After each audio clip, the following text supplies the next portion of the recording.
દે ને.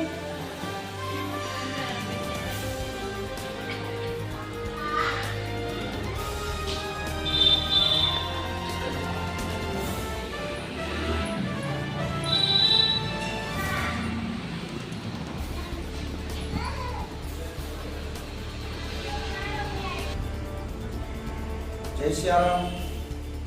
ભારત ભૂમિ એ સંતોની ભૂમિ છે. આ ભૂમિ ઉપર અનેક સંતો થયા.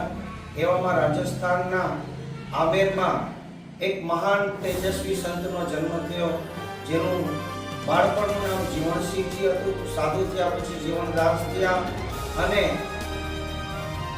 જયપુરની પાસે ગલતામાં જઈ દીક્ષિત થયા. એટલે જીવણસિંહજી માંથી જીવણદાસ ને જીવણદાસમાંથી લોહ ધારણ કર્યું એટલે લોહલંગરી થયા. આદ્ય ગુરુદેવ લોહલંગરી બાપુ સમસ્ત ભારતની યાત્રા કરી. સંવત 1600 સૈકામાં ગિરનારમાં 12 વર્ષ તપસ્યા કરી અને સૌરાષ્ટ્રની યાત્રા કરતા કરતા સમસ્ત પોતાની સાથે 1150 શિષ્યોની જમાત સાથે 1600 સૈકામાં ભૂમંડળ આવી અને પોતાની કર્મભૂમિ બનાવી.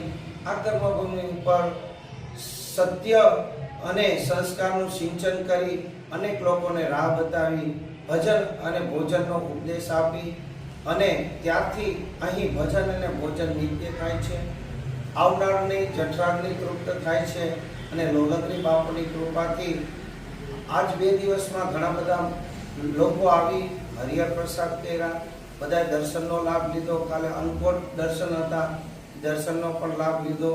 આદ્ય ગુરુદેવ લોહલંગરી બાપુની કૃપા સમસ્ત લોકો ઉપર રહે, સમસ્ત સાધુ સમાજ ઉપર રહે એવી ગુરુદેવને પ્રાર્થના. સૌને નૂતન વર્ષના અભિનંદન. જય શ્રી રામ.